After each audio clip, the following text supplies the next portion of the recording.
Um, dois, três.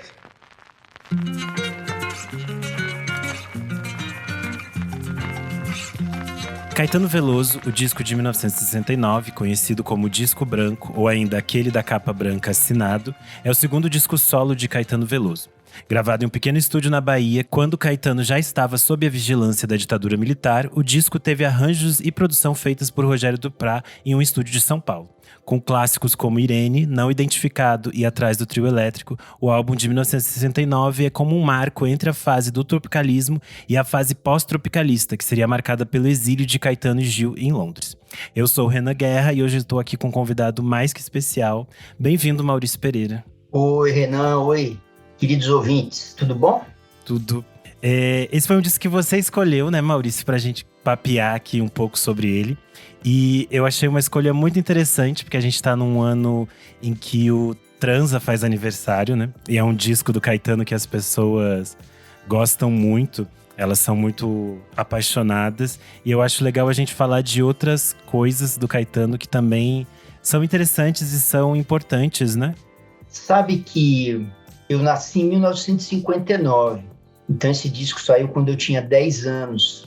Os meus pais compravam esses discos. Então ali, entre 68 e 73, chegaram na minha casa discos que eu podia estar falando deles aqui. Mas eu ali com 10 anos de idade, tinha 3 discos que me viraram de cabeça para baixo, para não falar 4. Vai Sgt. Peppers, o Panis et Circenses, o Caetano Branco e o Gil, Aquele Abraço. Eles mexeram com a minha pessoa, eu, uma criança de 10 anos, porque eram discos diferentes. Eu era um ouvinte de Jovem Guarda, pop italiano, ouvinte de rádio. Eu era um ouvinte de rádio. Na minha casa não tinha toca-disco, foi chegar ali nessa época. E quando chegaram esses discos, especialmente esses 4, eram discos, imagina, eu, um molequinho da Vila Olímpia, um bairro de classe média de São Paulo e tal. Não é só que era música, era mais que a Jovem Guarda. Então tinha ruído, tipo, o Sgt. Peppers tem aquela música Good Morning. Eu via o filme, né? Tem o estouro de uma manada ali. Ou no disco do Gil, do Caetano, que tinha aquelas faixas meio experimentais com barulhos e gritos e coisas atonais, né? Então, eram discos que para um moleque acostumado a ouvir a história do homem mau, Quero que vá tudo pro inferno, Festa de Arromba, que o Erasmo era meu ídolo, e Os Incríveis também, era um garoto que como eu, que era música, tinha parte A, B, refrão e instrumentos, né? Depois eu falo como adulto desses discos, mas primeiro eu vou falar como a minha memória afetiva de um cara de 10 anos de idade. Eram histórias, era que nem ouvir história. Eu cresci ouvindo também aqueles discos infantis da gravadora Disquinho, que eram os discos que contavam a história da Festa no Céu, do Macaco Simão, para a molecada de classe média ali dos anos 60, eram discos importantes. Quem era o diretor das histórias ali era o Braguinha, né? Sim. E era um elenco super legal, histórias legais, clássicas. Então, esses discos dos baianos e dos Beatles, esses malucos que chegavam ali no começo dos anos 70, eram caras que estavam juntando Jovem Guarda com contação de história, né? Minha família, a gente sabia que tinha uma ditadura, os meus pais ouviam coisas diferentes das que eu ouvia no rádio, e mesmo se a gente pensar Irene ou Aquele Abraço, essas músicas chegaram até o rádio, ia pro Chacrinha, tinha um programa de televisão dos baianos na TV Tupi, chamava Divino Maravilhoso.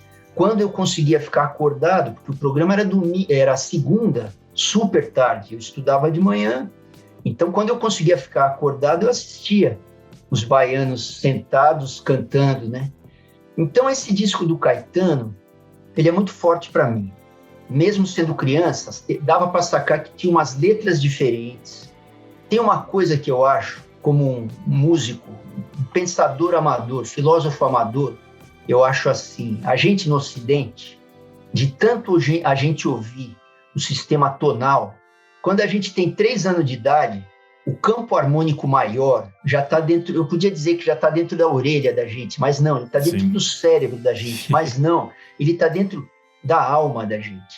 E nesse disco do Caetano, em especial, porque é dele que eu vou falar aqui, eu sentia que tinha um caminho harmônico, eu não sabia o que era harmonia, mas ali na intuição infantil dava para sacar que era diferente do caminho harmônico do 251 da Jovem Guarda, clássico e quase que imutável da Jovem Guarda, né?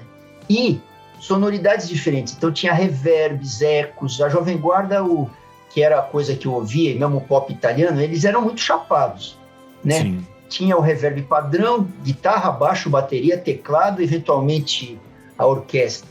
E nesse disco já tem textura, tem eco, tem dissonância, né? O caminho harmônico de Irene, por exemplo, é diferente do caminho da Jovem Guarda, já tem um veneno harmônico, né? Então são discos que foram me assombrando. Eu ali com 10 anos, também me chamava muita atenção, particularmente nesse disco do Caetano, eu não sentia isso nos outros que eu falei, no Sgt. Peppers, no Panis e Circenses e no Gil, mas nesse disco do Caetano tinha uma tristeza. Com 10 anos eu não sabia o que queria dizer melancolia, e vagamente eu sabia que eles estavam indo para o exílio, porque a gente era fã, tinha disco, via o programa na TV, e eu lembro do meu pai falar, os caras foram em cana e eles vão para o exílio. Eu achava, bom, esses caras vão ficar anos, vão sumir, né? Então, uma coisa que me chamava também a atenção nesse disco branco do Caetano era a tristeza. Argonautas, Carolina, a segunda, aquela Empty Boat. Nossa, eu fico arrepiado só de pensar. Você imagina uma crianças ouvem discos, alguma coisa de significante, significado, de estética a gente pega. Porque mesmo uma criança é ouvinte. E ouvintes vão fazendo sua coleção de pedaços de estética na cabeça. Eu acho que é interessante a gente falar aqui, já que você puxou essa questão de que eles tinham um programa na TV e que eles estavam nesse caminho, né, pro exílio. E a gente entender meio como esse disco foi construído, para daí a gente poder conversar sobre ele. Em 27 de dezembro de 68, o Caetano e o Gil foram presos, acusados de terem desrespeitado o hino nacional e a bandeira brasileira no programa que eles faziam na TV. Eles ficaram no quartel do Exército de Marechal Deodoro, no Rio, e tiveram suas cabeças raspadas. Eles ficaram presos até fevereiro, quando eles são soltos no dia 19 de fevereiro de 69, uma quarta-feira de cinzas. E aí eles vão direto para Salvador, onde eles ficam nesse regime de confinamento, sem poder aparecer, né, publicamente. E aí eles conseguem uma autorização para que os dois gravassem seus discos antes de partir oficialmente para o exílio. Então o disco branco que a gente está falando aqui, ele foi gravado inicialmente entre abril e maio de 69, que é quando o Caetano gravou as bases de voz e violão do disco. E elas foram trazidas para São Paulo pelo Rogério Duprat para ele fazer os arranjos e fazer as gravações do disco. Porque ele fez meio que um trabalho contrário do que era usual na época, né? Primeiro o Caetano gravou as vozes e depois ele fez a produção, e geralmente era o caminho contrário. Se produz as bases, depois o artista coloca a voz. E aí, nesse processo todo, enquanto o Duprat tá trabalhando no disco, o Caetano e o Gil fazem o show de despedida deles no dia 20 e 21 de julho, em Salvador. É o show que seria lançado no disco /69 em 72. E esse show serviu para que eles angariassem fundos, né, para ir pro exílio em Londres, até que no dia 27 de julho, Gil e Caetano, com suas esposas, vão para o exílio, de onde eles só voltariam em 72. E aí, o disco foi construído nesse espaço que o Caetano estava solitário, né, distante das pessoas, sem poder fazer essa troca que é tão natural da obra do Caetano. Eu acho que isso também demarca bastante essa melancolia que você falou, né? Essa coisa que paira sobre o disco, assim. Sabe que essas coisas todas que você falou, são coisas que eu vinha a saber quando eu era adulto.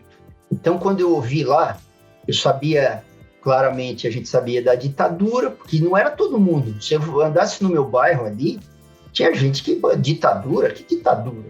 Não é que nem hoje, tudo está noticiado. Mesmo tendo uma ditadura, as pessoas levavam a vida comum e muita gente não estava nem aí com política, né? Sim. Então a gente sabia que tinha uma ditadura, que tinha repressão, que artistas eram censurados, jornais. Então a gente sabia, mesmo sendo criança, eu sabia isso.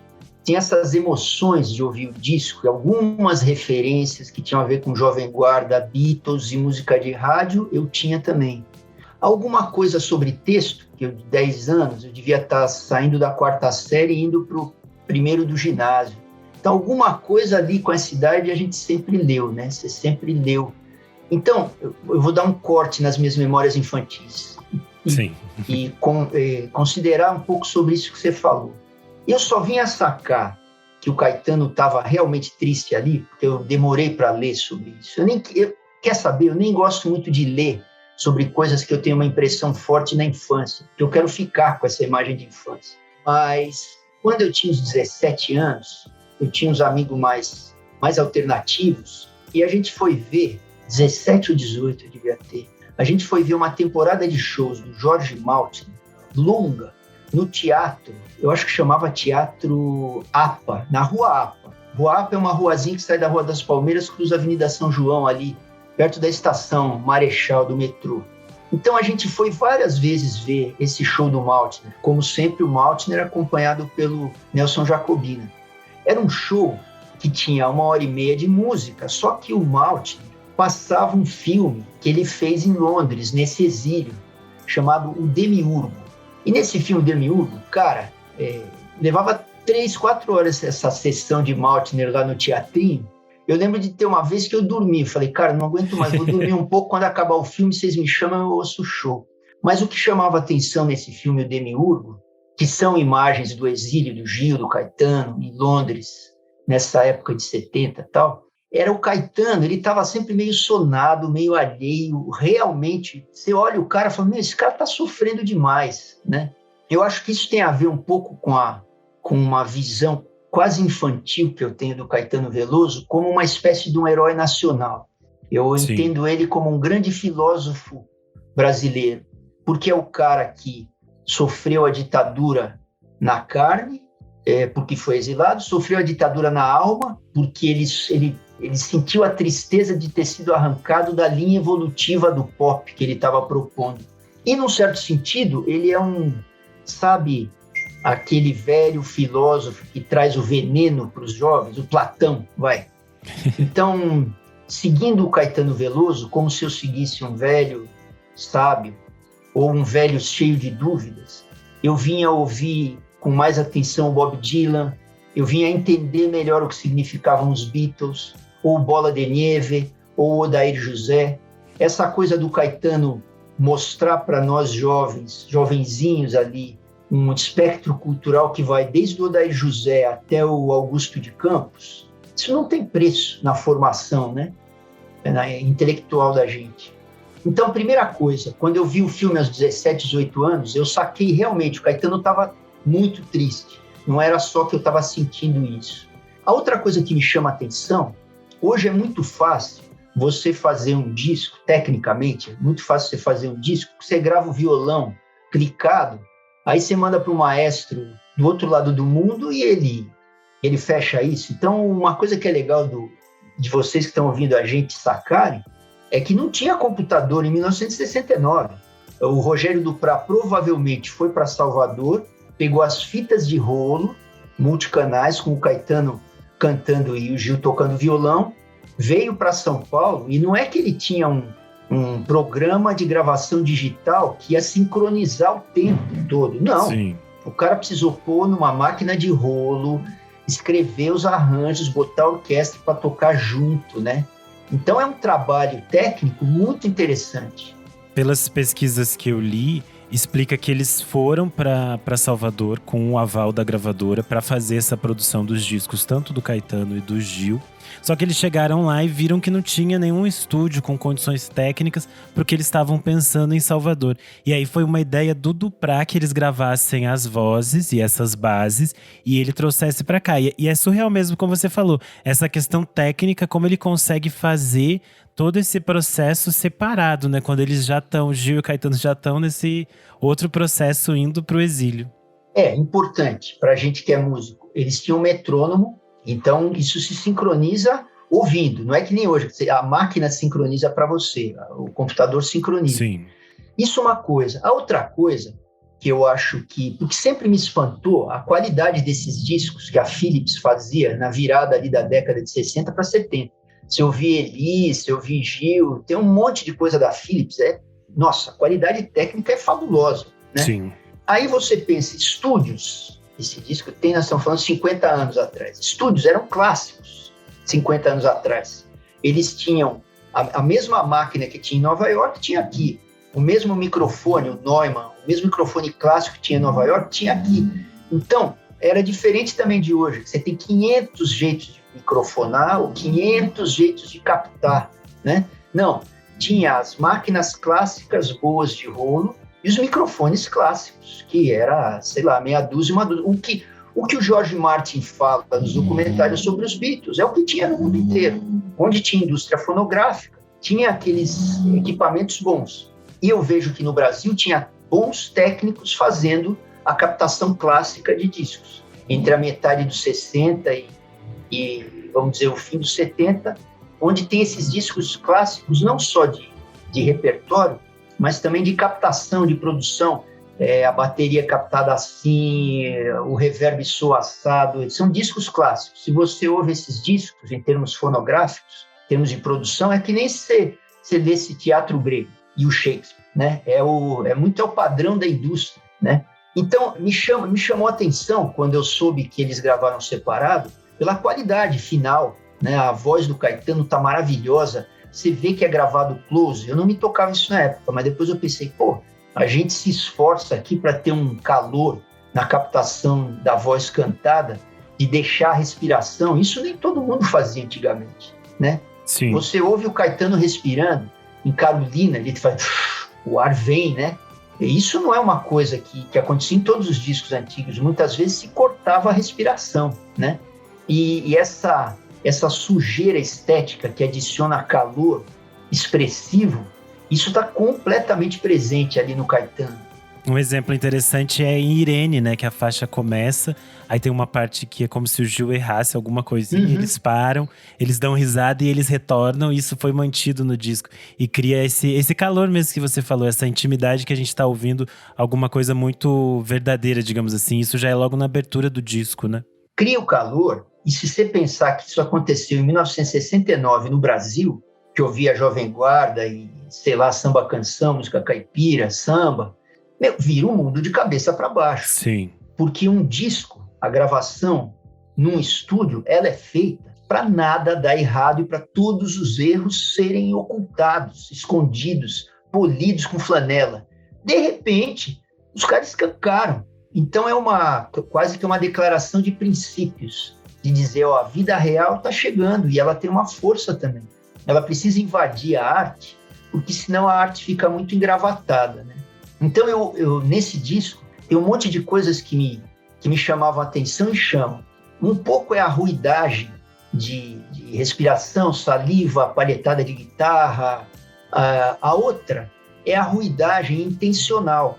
Então, você está ouvindo a música, de repente, no meio de uma nota lírica que o Caetano está cantando, tem uma guitarra com fuzz ou distorção dissonante, tem o Gil gritando, tem um acorde meio muito dissonante da orquestra do Duprat, ou às vezes tem o som de um carro passando. Isso me chamava a atenção, porque não é que não tinha apenas a música, tinha panorama sonoro, né?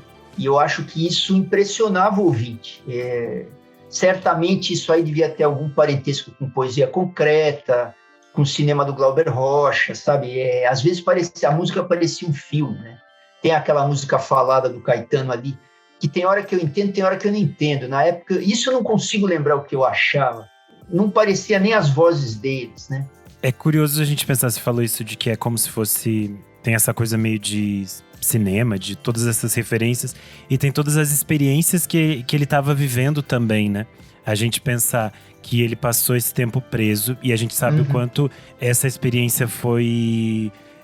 marcante na vida dele, o quanto isso reverbera em toda a obra dele, tanto que isso vai aparecer no livro dele, né, o Verdade Tropical, e depois vai ser transformado no documentário que saiu no ano de 2020, que é o Narciso em Férias, que é especificamente sobre essa passagem da prisão de 68 para 69. E uma das canções, por exemplo, do disco Irene, que a gente citou aqui, ela foi escrita dentro da cadeia. Era uma homenagem dele para a irmã, né?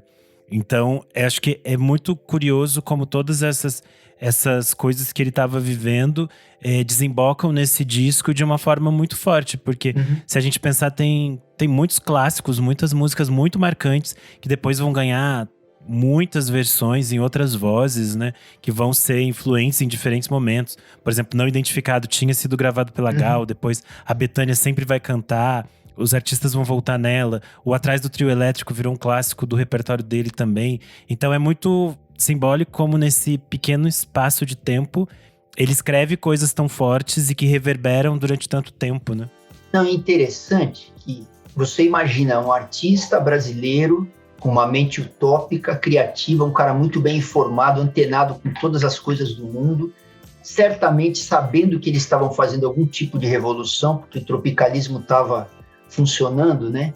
Então eu acho que essa tal melancolia dele, que é o que estava colado na intuição dele, traz um leque de fatos culturais da música brasileira. Então tem o Chico Buarque, que é um cara que também foi perseguido na ditadura, um samba. Tem aquela música Chuvas de Verão. Fernando Lobo é um cara da antiga, samba canção da antiga. Então o cara traz um samba da antiga, falando de relação afetiva, de um modo que hoje a gente pode chamar de linear e binário, né? Isso é clássico da história do Brasil, da cultura brasileira. Ao mesmo tempo, ele canta Atrás do Trio Elétrico, que fala da cultura de rua, da antropofagia, né?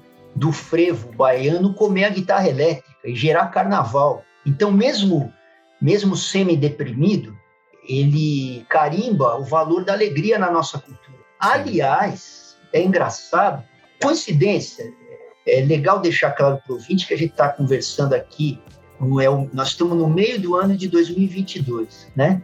A gente não está numa ditadura igual era em 69, mas a gente está num momento em que a gente tem no Brasil um governo que ele é inimigo da arte, ele é inimigo da própria democracia, embora seja um governo eleito. E se a gente relaxa, se a gente apenas intui, se a gente tem apenas a intuição do que é esse governo brasileiro de hoje, ele é inimigo da alegria, do tesão, da espontaneidade, ajudado pela rede social, que mexeu muito no conceito de alegria e espontaneidade, né? Então, muitos dos itens que o Caetano toca ali no disco de 69, eu revejo hoje. Tem uma melancolia hoje. As pessoas que trabalham com a cultura, as pessoas com um pensamento mais alternativo, muito ativista, que na última década começaram a saborear novas liberdades e conquistas sobre raça, gênero, estão tomando um retrocesso, né? O Brasil está sendo desmontado atualmente, nessa época de 2022. E o Brasil ali de 69 estava sendo desmontado também. Tanto que essa força de cultura que vinha da Jovem Guarda e a mistura toda que gerou o tropicalismo, os caras, essa falange, vamos dizer, esse coletivo, estava sendo desarticulado, os caras estavam mandando eles para o exterior e era muito mais difícil se comunicar com o Brasil, diferente de hoje, né? Então, isso que tem no disco ali do Caetano, eu penso assim, um modo de resistir politicamente é você resistir culturalmente.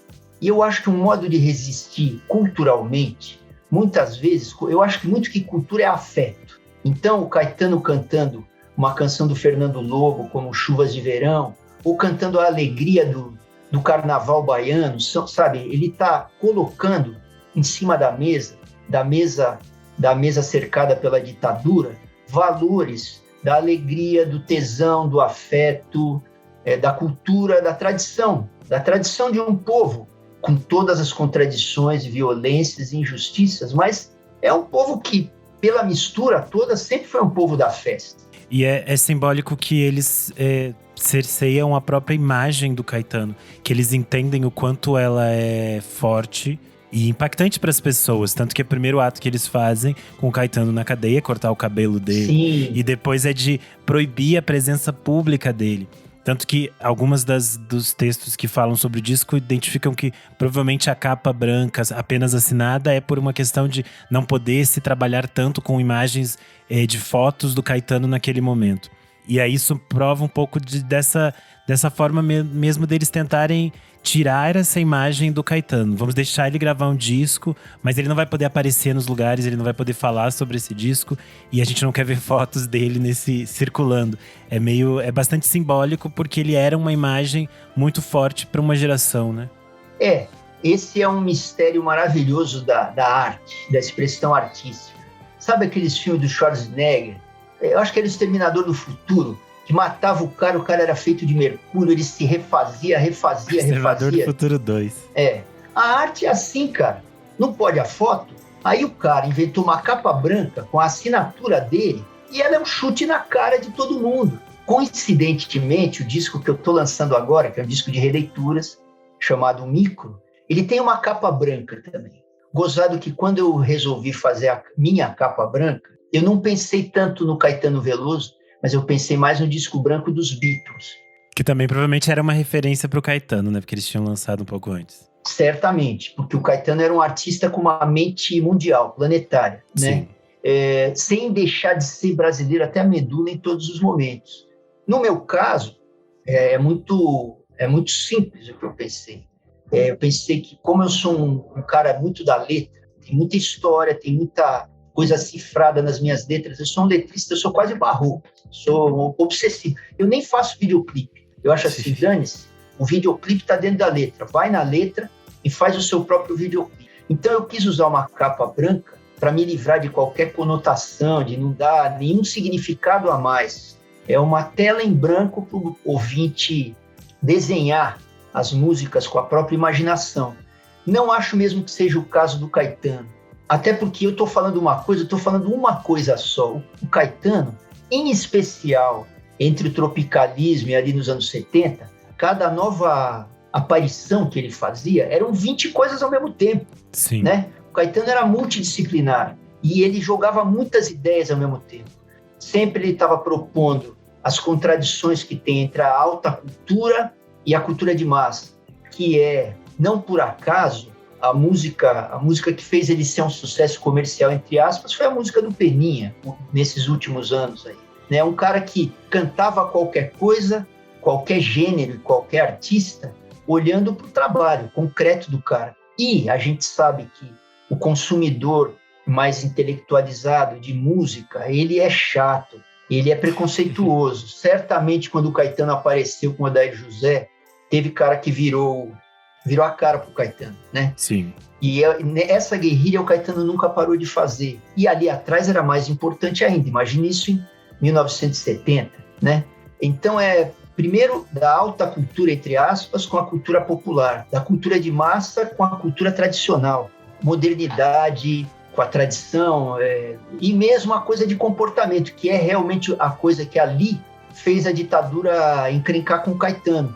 Isso é uma coisa que eu pensava também. Eu fiz a faculdade, eu fiz faculdade de jornalismo, e eu fiz na ECA, na USP, aqui em São Paulo. Eu entrei em 77.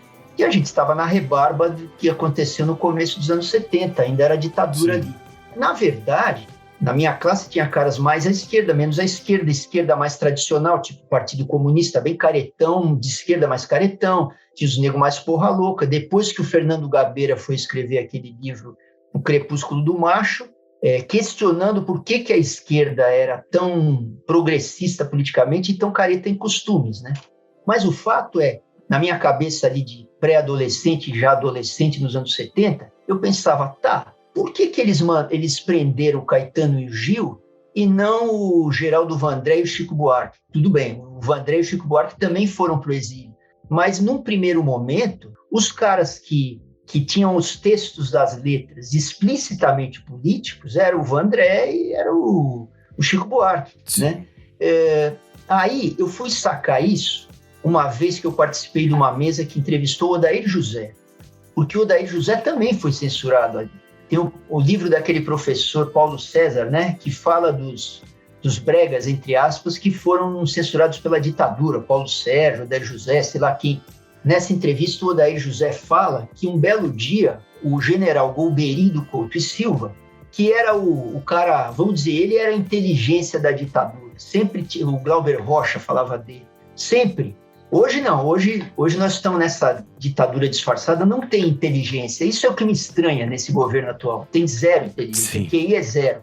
Mas mesmo na ditadura militar, a gente pode entender os militares como conservadores, de mentalidade e tal, mas tinha lá o Golbery, que era um cara que ele sabia. Sabe aqueles filmes de ficção científica, que tem um cara que viu todos os filmes, que ouviu todas as músicas, que conhece o bem e o mal? O cara era o Golbery. E eu lembro na entrevista do Odair José, ele fala, o general Golbery me chamou e falou assim para mim, eu sei o que você está fazendo, viu? Porque o Odair José, assim como os baianos, ele estava questionando o comportamento, quando ele escreveu, vou tirar você desse lugar, ou pare de tomar pílula. Ele estava questionando, inclusive, política de natalidade, né? Ou estava questionando a moral e os bons costumes, porque eu vou tirar você desse lugar, o cara vai para a zona e vai tirar a puta do puteiro e vai levar ela, vai ser feliz com ela. Isso é subversivo. E Sim. Isso é uma coisa que os baianos entendiam, diferente do Chico e do Vandré. O Chico e o Vandré é a luta política. Vem, vamos embora. Pá, acabou. O Chico é mais poético. Mas o Caetano e o Gil é saber que você amar, você gozar, isso é subversivo sempre. Mesmo dentro de um governo mais democrático ou mais livre, a questão da liberdade de gozar e ser livre da cabeça, cabeça feita, cabeça livre, isso é sempre uma luta do ser humano, né? Então, eu acho que essa é uma outra coisa importante ali, a entrevista com o Odair José me fez entender por que os baianos foram para o exílio. Porque, em princípio, o cara estava falando de disco voador, da irmã dele, essa risada da irmã dele, atrás do trio elétrico. Você pensa, ele está cantando carnaval, tem aquela música Argonautas, né? O Porto, uma cena no Porto, uma cena noturna no Porto. Não tem nada explícito ali no disco branco do Caetano, mas é uma porrada atrás da outra. É assim, é como se ele dissesse, tudo vale a pena se a alma não é pequena. É como se eu dissesse, o Vandré dava tiro no tanque de guerra e o Caetano estava jogando flores para a alma, estava dando ácido para libido, né? Aí precisa ter alguém inteligente como o Golbery para entender isso. Certamente, se isso acontecesse hoje no Brasil, hoje o governo tem capacidade de entender. O governo hoje, 1 é 1, 1 mais 1 é 2. Com isso, se eles souberem fazer esse tipo de conta complexa, que é a adição. Enfim, eu acho que é uma coisa importante e bonita do Caetano, por isso que eu entendo ele como um pensador brasileiro. Você tem o Paulo Freire, você tem o Milton Santos, né? Você tem um monte de caras que pensaram o Brasil, né? E o Caetano, eu acho que é um deles, mesmo ele não tendo feito isso em livros, mas ele é um cara muito importante para se entender a civilização brasileira. É interessante a gente pensar como ele também aglutinava esses outros artistas no entorno dele, né? E criava esse grupo de pessoas que estavam nesse mesmo universo de questionamento social mesmo, de entender essa sociedade brasileira daquele momento e repensar ela e de modificar ela de algumas formas. Tanto que eu acho bastante interessante que ele fecha esse disco branco com Alfômega, do Gilberto Gil, que é uma letra super complexa, meio maluca. Uhum. O Gil no livro de letras do Gil, ele explica um pouco melhor essa construção, mas é muito interessante que isso apareça aqui no disco, que o Gil esteja presente, porque eles estavam meio criando conjuntamente as coisas, né? Sabe que uma época eu achava assim que duplas de compositores, de artistas, é como se elas fossem uma coisa só. Que nem eu falo de cátedra, porque eu fui dupla com a André Bujanra nos Mulheres Negras. Mulheres Negras não é Maurício Pereira. Eu ali não era Maurício Pereira. Ali eu era um átomo dos Mulheres Negras. Roberto Erasmo, Lennon e McCartney, e Caetano e Gil. Então sempre eu ouvi o Caetano ou o Gil como pedaços de uma mesma realidade. De repente o Gil tem uma coisa mais... O Gil é mais árvore, é mais o budismo, é mais mãe. O Caetano é mais tóxico, o Caetano é mais pilhado. E os dois, a ideia dos dois se completa. Se a gente ouve os dois cronologicamente, o que eles foram lançando juntos, é a leitura completa do Brasil dos últimos 50 anos, assim. E isso que você falou do Caetano, total. O Caetano é uma espécie do olho de um furacão, ele vai puxando gente. Quem você menos imagina está lá junto com ele, né? É muito legal isso. Sim, e eu acho que, como você falou, esse disco continua reverberando ainda na atualidade, né? Ele segue um disco muito atual, como praticamente todas as coisas que o Caetano fez, por causa desse olhar para o futuro e dessa forma de aglutinar coisas, misturar coisas inesperadas, de surpreender. Porque a gente escuta o Disco Branco ainda agora, 2022, e ele continua surpreendente, ele ainda tem coisas novas a serem descobertas, ele ainda tem ruídos que a gente não tinha ouvido antes. Então eu acho que isso mostra a força desse disco e a importância da gente conversar sobre ele aqui, de que as pessoas escutem ele de novo e escutem com outros olhos, outros ouvidos, né? Eu acho que é um disco para a gente escutar como cientista. Cientista é como é que ele está gravado, como é que são as letras do Caetano, pensar que ele foi gravado ali há 50 anos. Isso é uma coisa. A outra coisa, que tem a ver com isso que você falou do disco ser atual, é fecha o olho, toma um vinho ou toma o que você queira tomar, fecha o olho, mete um fone e mergulha no espírito desse disco. Ele é completamente atual.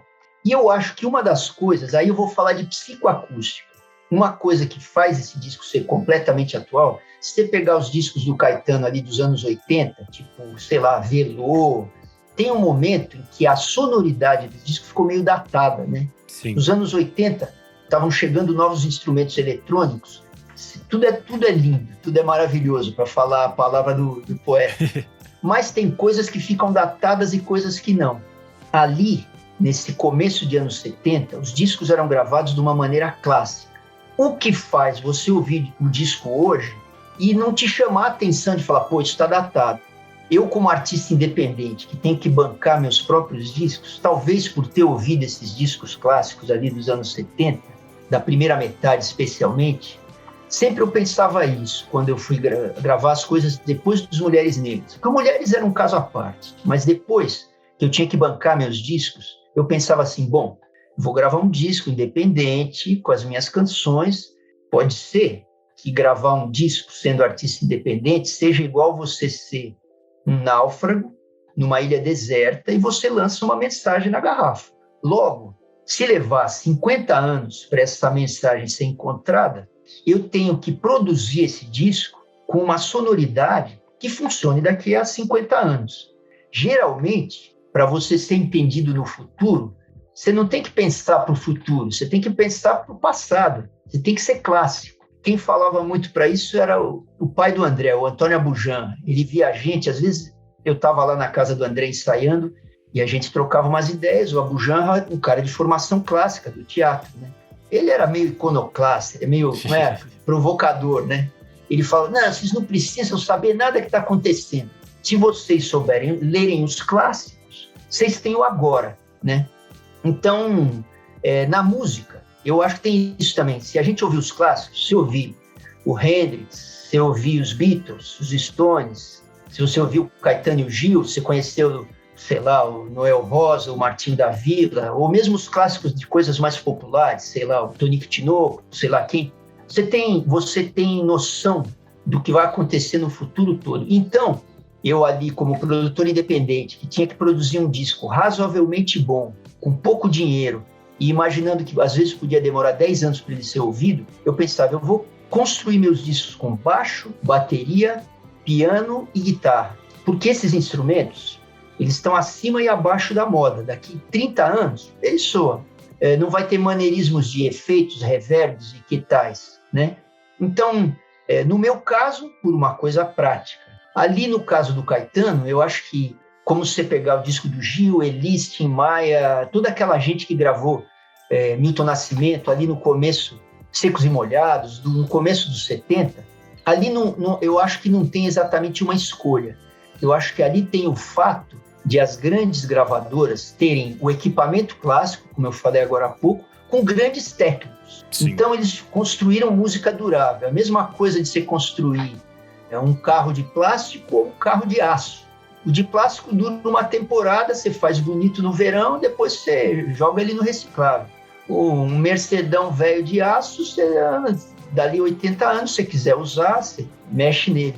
Então, eu acho que o que faz a gente ouvir hoje com atualidade, para além da ideia e do sentimento, é o fato de serem gravações clássicas. Aquilo que, de vez em quando, não tem aquela série Classic Records, que a gente compra o disco, o CD na banca de jornal, que vem com os canais abertos, do Stevie Wonder, do Bob Marley, sei lá de quem. Alguém me falou esses dias que comprou um disco, não sei se foi do Led Zeppelin, aberto e tal.